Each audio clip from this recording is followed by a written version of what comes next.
नमस्कार। जैसा कि मेरे बहुत सारे मित्र डेली मैसेज कर रहे हैं कि सर एचवीएससी पे चर्चा करिए, एचवीएससी का कंटेंट बताइए, क्या क्या हमें पढ़ना होगा, क्या क्या चीज़ें फॉलो करनी होगी।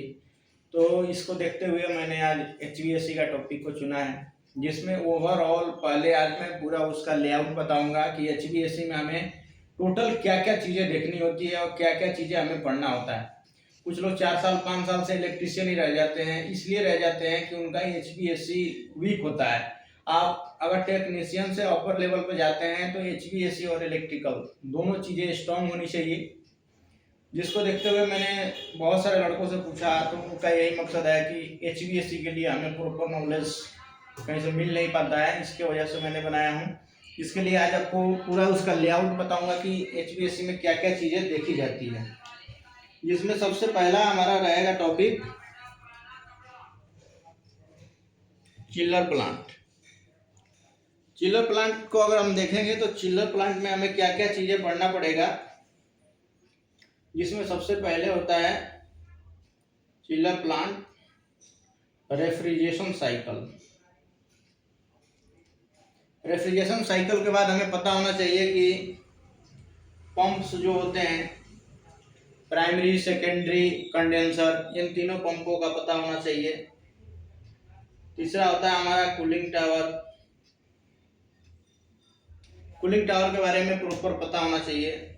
उसके बाद अगर आप कहेंगे तो चिल्लर में उसके साथ साथ हमें पार्ट्स नेम,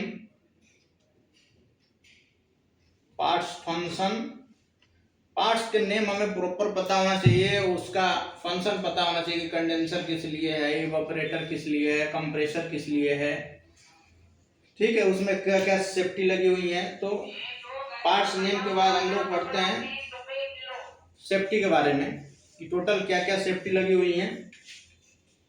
उसके साथ साथ हमें पता होना चाहिए दूसरा चीज कि किस टाइप का हमारा चिलर है। तो किस टाइप का चिलर है तो ये हमारा तय करता है कंप्रेसर। तो कंप्रेसर के बारे में पता होना चाहिए। जो हमारे 5 कंप्रेसर 5 टाइप के होते हैं, उसमें रेसिप्रोकेटिंग, सेंट्रीफ्यूगल, स्क्रू, स्क्रॉल। तो हमें कंप्रेसर का जब रेंज पता होता है तब हम तय करते हैं कि हमारा किस टाइप का चिल्लर है और इसमें क्या अच्छाई है, क्या खराबी है, कैसे मेंटेन करना है। उसके साथ साथ हमें पता होना चाहिए चिल्लर पैरामीटर्स। चिल्लर पे जो इतने भी पैरामीटर्स चलते हैं, इन पैरामीटर्स के बारे में पता होना चाहिए कि डेल्टा पी क्या होगा, डेल्टा टी क्या होगा, अप्रोच क्या होगा, कंडेंसर का अप्रोच क्या होगा और इवेपोरेटर का अप्रोच क्या होगा। साथ ही साथ आपको जीपीएम के बारे में भी पता होना चाहिए कि जीपीएम सेकेंडरी के फ्लो पे क्या चलेगा और बाईपास बोले तो डीकपलर पे क्या जीपीएम चलना चाहिए। तो जैसे कि इसका फॉर्मूला वगैरह हमें सब चीज़ याद होना चाहिए। पांचवा चीज़ हमें पता होना चाहिए कन्वर्जन। कन्वर्जन में हमें टर्न से सीएफएम, बीटीयू से टर्न,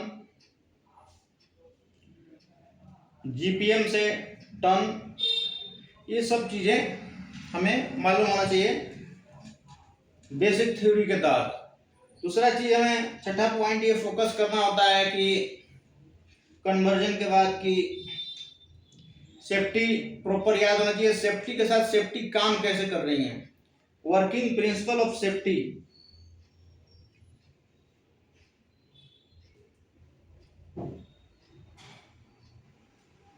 उसके बाद जो हम चीजें देखते हैं कि कूलिंग टावर। कूलिंग टावर में कूलिंग टावर का वाटर क्वालिटी क्या होना चाहिए। कूलिंग टावर वाटर क्वालिटी, जिसमें हमें पीएच पता होना चाहिए, हार्डनेस पता होना चाहिए, PH, hardness, TDS, M alkaline, P alkaline, ये सारी चीज़ें हमें मालूम होना चाहिए। उसके साथ साथ आप लोग बहुत जगह इंटरव्यू देने जाते हैं तो आपसे क्वेश्चन पूछा जाता है कि चिल्लर इफिशियंसी क्या है।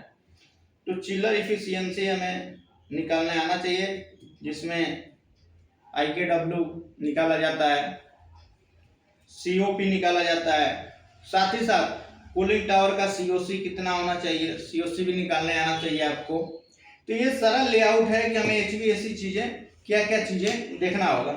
उसके बाद जब हम आगे बढ़ते हैं, जब फ्लोर पे आप पहुंचेंगे तो आपको पता होना चाहिए एचयू के बारे में। एचयू के बाद FCU, CSU, TFA, year washer,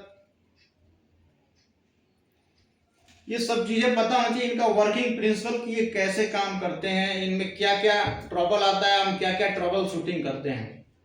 तो ये हमारा पूरा लेआउट हो गया HVAC का। अब आपको इसमें से कोई भी आप कमेंट कर सकते हैं टॉपिक कि क्या टॉपिक रहेगा हमारा, आप कमेंट करके बताएंगे, उस टॉपिक पे शुरू होगा। वैसे तो मैं कल इस पे चिलर प्लांट ये स्टार्ट करूंगा, जिसमें रेफ्रिजरेशन साइकिल बताऊंगा, कूलिंग टावर का वाटर साइकिल बताऊंगा, चिल्ड वाटर का वाटर साइकिल बताऊंगा, चिल्लर का सेफ्टी बताऊंगा, चिल्लर का एफिशिएंसी बताऊंगा, पार्ट्स नेम और फंक्शन बताऊंगा। बहुत बहुत धन्यवाद आपका। आप वीडियो देखते रहिए, डेली क्लास करिए, नोट्स बनाइए। Thank you.